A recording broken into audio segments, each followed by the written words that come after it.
നമസ്കാരം. മലയാളി വാർത്ത പ്ലസിലേക്ക് സ്വാഗതം.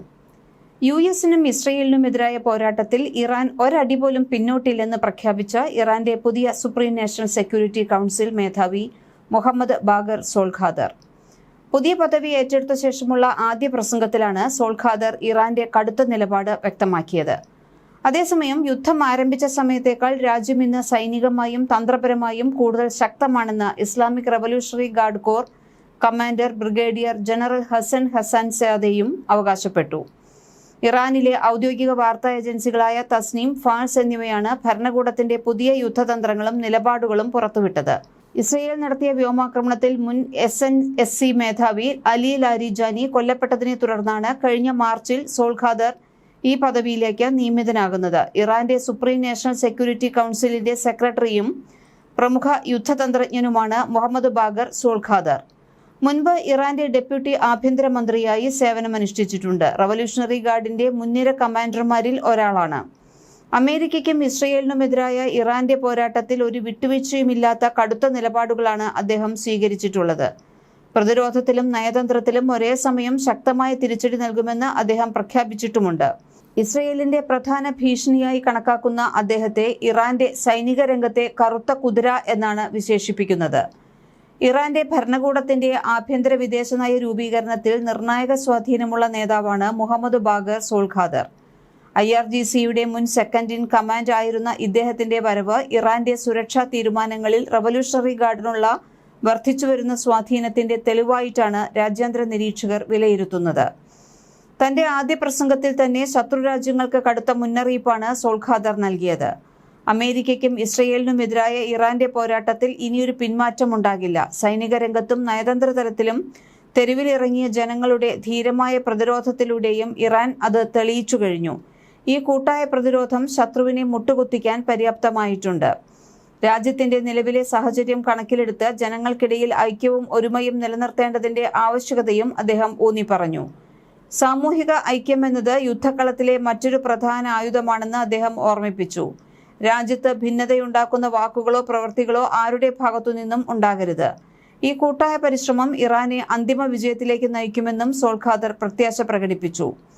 സോൾഖാദറിന്റെ പ്രസ്താവനകൾക്ക് പിന്നാലെ ഇറാന്റെ തലസ്ഥാനമായ ടെഹ്റാന്റെ സുരക്ഷാ ചുമതലയുള്ള greater Tehran IRGC commander brigadier general Hasan സാദയും ശക്തമായ പ്രതികരണവുമായി രംഗത്തെത്തി.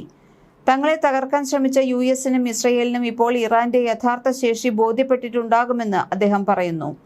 യുദ്ധത്തിന്റെ ആദ്യ ദിവസത്തെ അപേക്ഷിച്ച് ഇറാൻ ഇന്ന് എത്രയോ മടങ്ങ് ശക്തമാണെന്ന് വാഷിംഗ്ടണിലെ ഉദ്യോഗസ്ഥർക്ക് നന്നായി അറിയാമെന്ന് ഹസൻസാദെ അവകാശപ്പെട്ടു.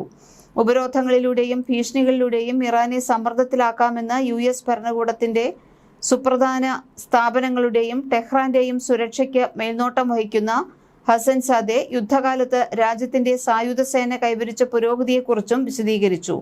ദീർഘകാലത്തെ സംഘർഷങ്ങൾ ഇറാന്റെ സായുധ സേനയെ ദുർബലപ്പെടുത്തിയിട്ടില്ല, മറിച്ച് അവരെ കൂടുതൽ സജ്ജരും അത്യാധുനിക ആയുധങ്ങളാൽ സായുധരുമാക്കുകയാണ് ചെയ്തത്. ഇറാന്റെ പക്കലുള്ള പ്രതിരോധ സംവിധാനങ്ങളും തന്ത്രപ്രധാനമായ സൈനിക ഉപകരണങ്ങളും രാജ്യത്തെ യുവശാസ്ത്രജ്ഞരും യുവാക്കളും സ്വന്തമായി വികസിപ്പിച്ചെടുത്തതാണ്.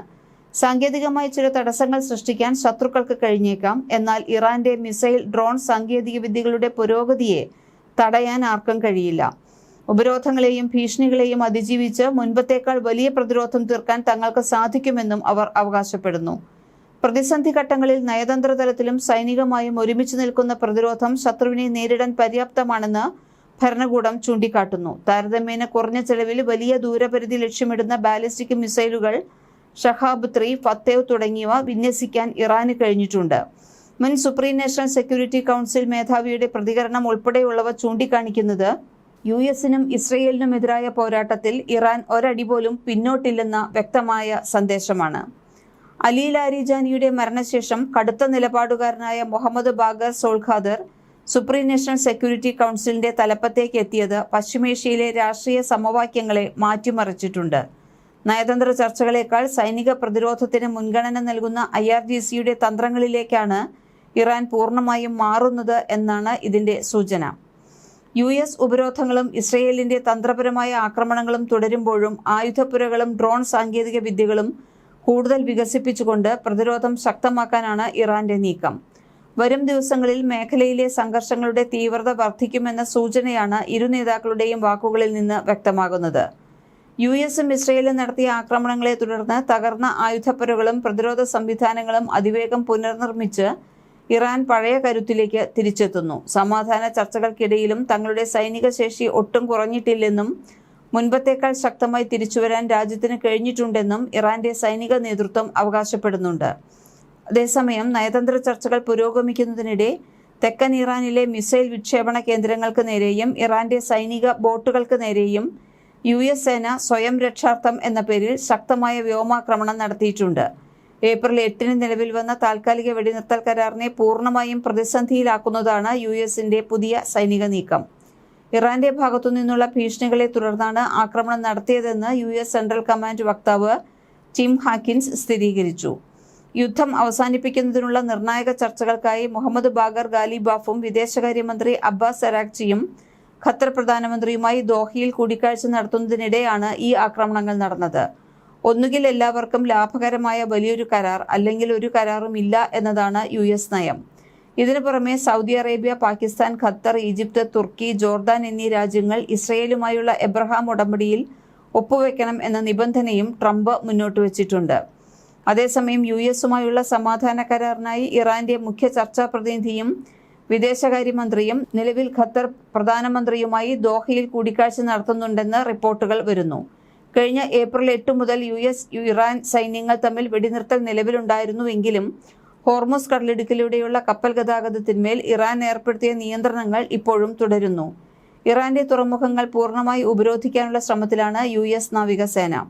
കഴിഞ്ഞ ഫെബ്രുവരി 28-ന് US-ഉം ഇസ്രയേലും സംയുക്തമായി ഇറാനിൽ നടത്തിയ വൻ വ്യോമാക്രമണത്തെ തുടർന്നാണ് പശ്ചിമേഷ്യയിൽ യുദ്ധം പൊട്ടിപ്പുറപ്പെട്ടത്. ഇതിന് മറുപടിയായി ഇറാൻ ഇസ്രയേലിനും ഗൾഫിലെ US സഖ്യരാജ്യങ്ങൾക്കും നേരെ തിരിച്ചടിക്കുകയും ഹോർമുസ് കടലിടുക്ക് ഭാഗികമായി അടയ്ക്കുകയും ചെയ്തു. ഇതേ തുടർന്ന് ആഗോള വിപണിയിൽ എണ്ണവില കുതിച്ചുയർന്നു. ഇപ്പോഴുണ്ടായ പുതിയ US ആക്രമണം നിലവിലെ സമാധാന ചർച്ചകളെ എങ്ങനെ ബാധിക്കുമെന്ന കാര്യത്തിൽ ആശങ്ക നിലനിൽക്കുന്നു. പശ്ചിമേഷ്യയിൽ സമാധാനം പുനഃസ്ഥാപിക്കാനുള്ള നീക്കങ്ങൾ സജീവമായി പുരോഗമിക്കുമ്പോഴും അനാവശ്യ ധൃതി വേണ്ടെന്ന് ട്രംപ് വ്യക്തമാക്കിയിരുന്നു. സമാധാന ചർച്ചകളിൽ US പ്രതിനിധികൾ അതിജാഗ്രത പുലർത്തണമെന്ന് ട്രംപ് സോഷ്യൽ മീഡിയ പ്ലാറ്റ്ഫോമായ ട്രൂത്തിൽ കുറിച്ചു. പശ്ചിമേഷ്യയിലെ യുദ്ധം അവസാനിപ്പിക്കുന്നത് ലക്ഷ്യമിട്ട് നടക്കുന്ന ചർച്ചകളിൽ ഒരുവിധ പിഴവുകളും സംഭവിക്കരുതെന്നും ധൃതി പിടിച്ച് ഒരു കരാറിലും ഒപ്പുവെക്കേണ്ടതില്ല എന്നും ട്രംപ് നിർദ്ദേശം നൽകി. ഇറാനെ ഒരു തരത്തിലും ആണവായുധങ്ങൾ വികസിപ്പിക്കാനോ സ്വന്തമാക്കാനോ അനുവദിക്കില്ലെന്ന് വ്യക്തമാക്കിയ ട്രംപ് സമാധാന ചർച്ചകൾ വളരെ കൃത്യതയോടും പിഴവുകളില്ലാതെയും മുന്നോട്ട് കൊണ്ടുപോകണമെന്നും ഓർമ്മിപ്പിച്ചു. ഇരുപക്ഷവും ആവശ്യത്തിന് സമയമെടുത്ത് കാര്യങ്ങൾ ശരിയായ രീതിയിൽ ചെയ്യണം. ഇതിൽ ഒരുവിധ തെറ്റുകളും സംഭവിക്കാൻ പാടില്ലെന്നും ട്രംപ് കുറിപ്പിൽ വ്യക്തമാക്കിയിട്ടുണ്ട്. പശ്ചിമേഷ്യയിലെ യുദ്ധം അവസാനിപ്പിക്കാനുള്ള സമാധാന കരാർ അന്തിമഘട്ടത്തിലാണെന്ന റിപ്പോർട്ടുകൾ പുറത്തുവരുന്നതിനിടയിലാണ് ട്രംപിന്റെ ഈ പ്രതികരണം. കരാറിൽ ധാരണയായിട്ടുണ്ടെങ്കിലും ചില പോയിന്റുകൾ തീരുമാനമാകും വരെ ഒപ്പുവെക്കേണ്ടതില്ല എന്ന് തന്നെയാണ് US തീരുമാനം. US ഇറാൻ സമാധാന കരാർ യാഥാർത്ഥ്യമാകുക എന്നത് സമയത്തിന്റെ മാത്രം പ്രശ്നമായിരിക്കെ വിഷയത്തിൽ ഉടക്കിട്ട് ഇസ്രയേൽ പ്രധാനമന്ത്രി ബെഞ്ചമിൻ നെതന്യാഹു. ഇറാനുമായുള്ള ഏതൊരു അന്തിമ കരാറും ആ രാജ്യം ഉയർത്തുന്ന ആണവ ഭീഷണി പൂർണ്ണമായും ഇല്ലാതാക്കുന്നതാകണമെന്ന് ഇസ്രയേൽ പ്രധാനമന്ത്രി ബെഞ്ചമിൻ തറപ്പിച്ചു പറയുന്നു. ട്രംപുമായി കഴിഞ്ഞ ദിവസം നടത്തിയ ടെലിഫോൺ സംഭാഷണത്തിലാണ് നെതന്യാഹുവിന്റെ ആവശ്യം. ഇക്കാര്യം ട്രംപ് അംഗീകരിച്ചതോടെയാണ് കരാറിൽ ഒപ്പുവെക്കുന്നതിന് US അവകാശം തേടുന്നതെന്ന് റിപ്പോർട്ടുകൾ. ഇറാന്റെ യുറേനിയം സമ്പുഷ്ടീകരണശാലകൾ പൂർണ്ണമായും പൊളിച്ചു നീക്കണമെന്നും സമ്പുഷ്ടീകരിച്ച ആണവ വസ്തുക്കൾ ഇറാനിൽ നിന്ന് മാറ്റണമെന്നുമാണ് ഇസ്രയേലിന്റെ ആവശ്യം. ഇതിനോട് ട്രംപ് അനുകൂലമായി പ്രതികരിച്ചത് ഇറാനിലെ യുറേനിയം സമ്പുഷ്ടീകരണശാലകൾ പൂർണ്ണമായി നിർത്തലാക്കുക, നിലവിൽ സമ്പുഷ്ടീകരിച്ച ആണവ സാമഗ്രികൾ ഇറാന്റെ പ്രദേശത്തുനിന്ന് നീക്കം ചെയ്യുക എന്നിവയാണ് പുതിയ തീരുമാനത്തിലൂടെ ലക്ഷ്യമിടുന്നതെന്ന് നെതന്യാഹു പ്രസ്താവനയിൽ അറിയിച്ചു. ഇറാൻ ഒരു കാരണവശാലും ആണവായുധം കൈക്കലാക്കില്ല എന്ന തങ്ങളുടെ നയത്തിൽ മാറ്റമില്ലെന്ന് ഇരുവരും ആവർത്തിച്ചു.